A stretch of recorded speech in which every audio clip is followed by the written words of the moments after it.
Before we reflect on 2025, let's just briefly discuss the government has created this new Ministry of Cities, Environment, Regions, Transport. What a mouthful. What is this ministry trying to solve? Well, there's two things. The purpose of this ministry is that we have a problem in New Zealand with building homes, building infrastructure, and building places you can work. So what we want is more homes, more places to work, and more infrastructure connecting them together. And if you think about it, that's partly regulated by the Ministry for the Environment. The local government ministry has a lot to do with it because there's a lot of local council infrastructure in between. And then you've got the building and housing area, which is important because they are sort of the government's guide on that. And then you've got transport. But if you think about it, all these four ministries are just doing the same thing. You need a place to live, a place to work, and some pipes and roads in between them. That's what this is supposed to do, just one purpose. But there's another purpose to this is instead of just having, four different ministries, no clear accountability, not clear who's in charge, we're saying, right, this is one basic task.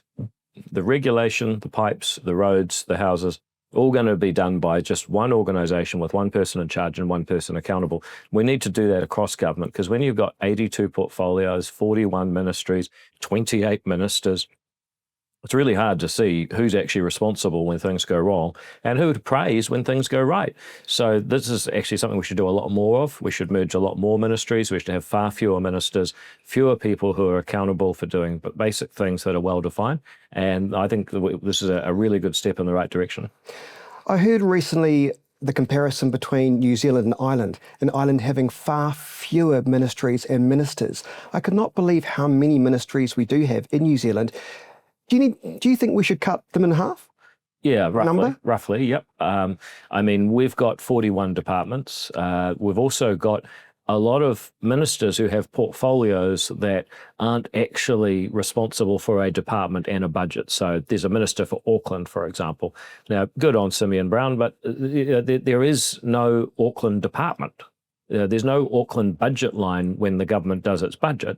So you're not actually managing taxpayer money in a group of people to get a result. It's like one of these things, the Minister for the South Island, dare I say it down here, there's no department behind that. It's just basically a sort of a signal to a group of people that you like them.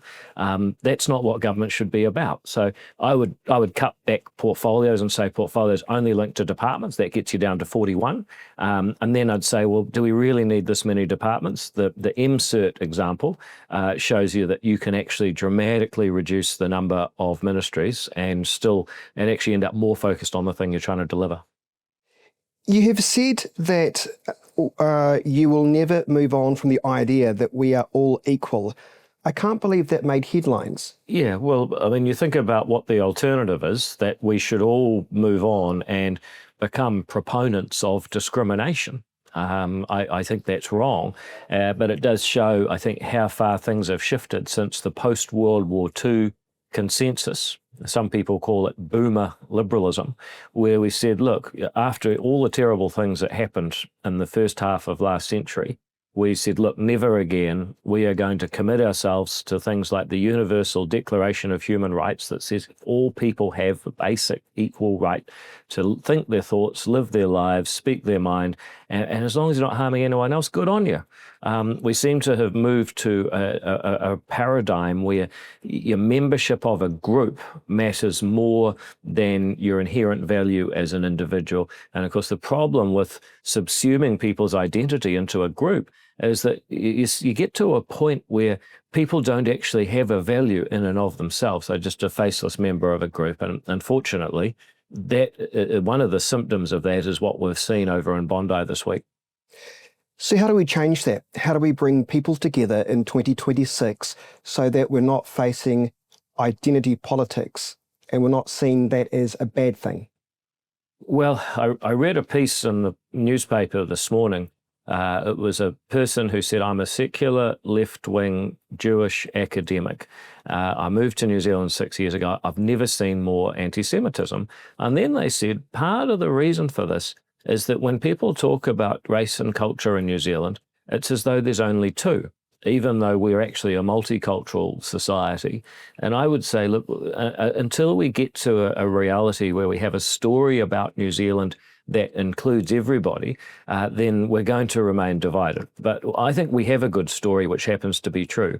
New Zealand is a country of settlers. Maori were the first settlers, that will always be true, but they are first among equals. There have also been many waves of settlers. You know, I have Scottish ancestors, English ancestors. I have people I work with who have actually moved to New Zealand in their lifetime from India or China or wherever. Now, you know, all of these people have something in common. They've all taken this entrepreneurial leap to migrate. And what I mean by that is entrepreneurship is when you take a big risk of what you have today so you can hopefully give your kids a better tomorrow. So setting up a business, whatever. Migrating is probably the ultimate entrepreneurial leap. And every New Zealander has a migration story. If we see ourselves as an adventurous, pioneering settler society, then first of all, it's something that binds us all together. But second of all, it shows us we can overcome problems. You know, we're people with get up and go rather than people that sort of wait for stuff to happen. So I think a story like that would be good for New Zealand. Then how do we create a story that doesn't divide us? Because I can imagine people now saying David Seymour's a white supremacist. They're the comments they'll say after you said that. Yeah, people will keep saying that. But remember, I just said that this is a country for all people who make that journey to settle. So I can't be a very good white supremacist if I'm including Pacific people, Indian and Chinese, in my supposed white supremacy. That's I think really where you start to see the ridiculousness of these arguments. We just have to keep loudly and proudly saying we believe in human beings with hopes and dreams who are entitled to 1/5 millionth of the opportunity this country has to offer. That's all. Any regrets in 2025? Well, I wish that the Treaty Principles Bill had passed. I wish that the government had spent less money, and I always advocate for that. The ACT Party advocates for it.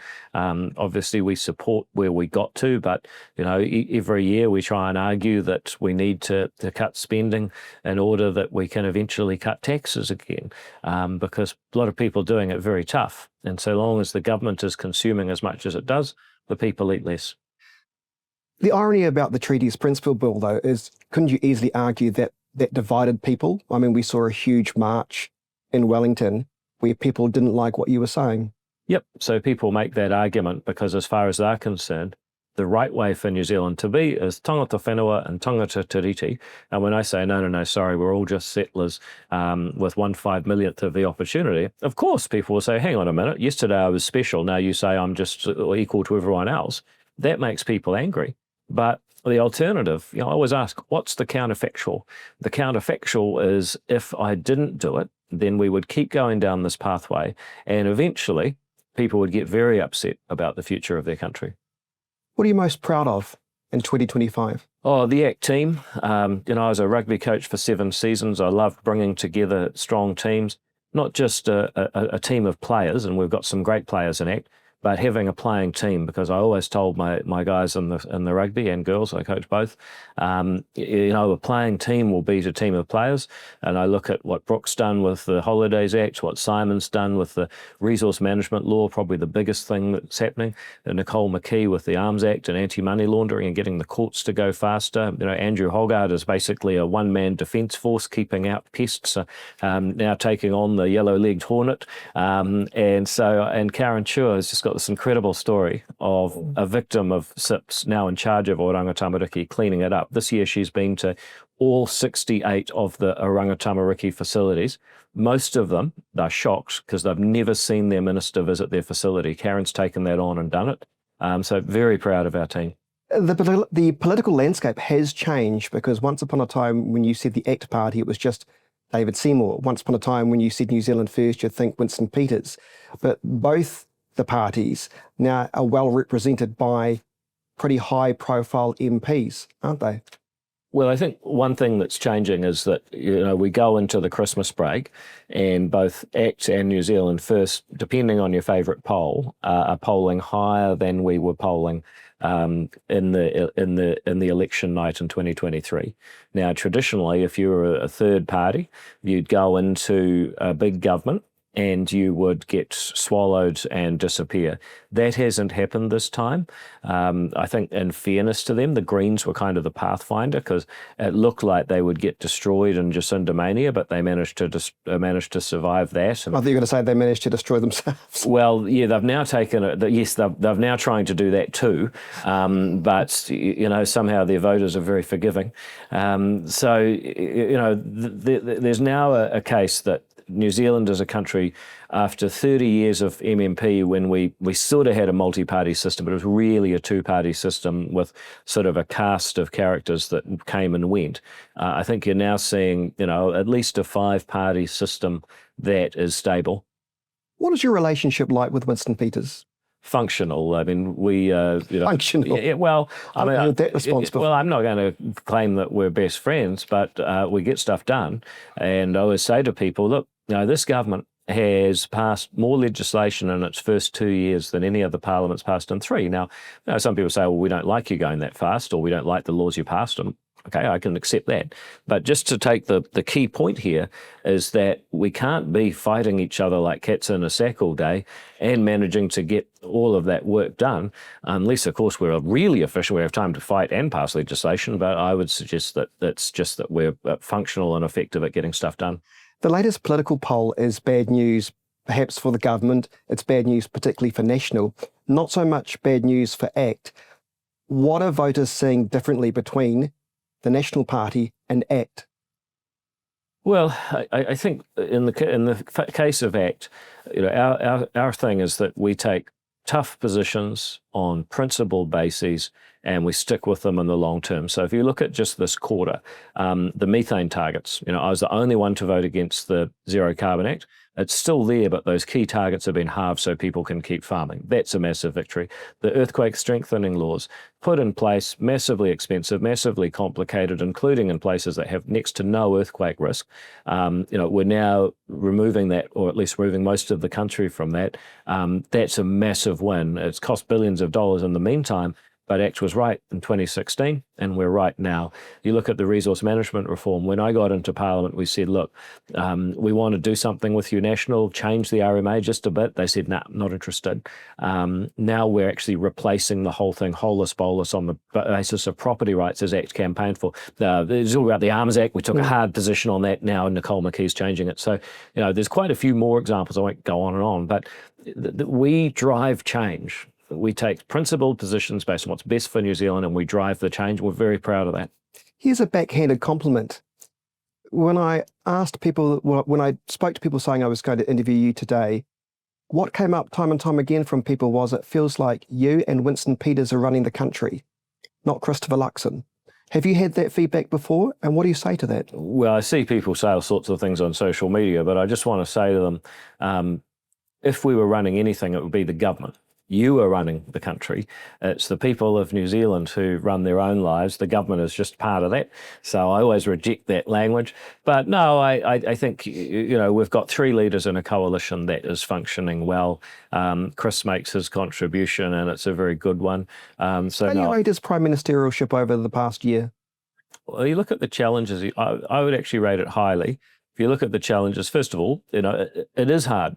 Even with everyone's got the best will in the world, having 3 in a cabinet, 3 parties in a cabinet, no one's done that before.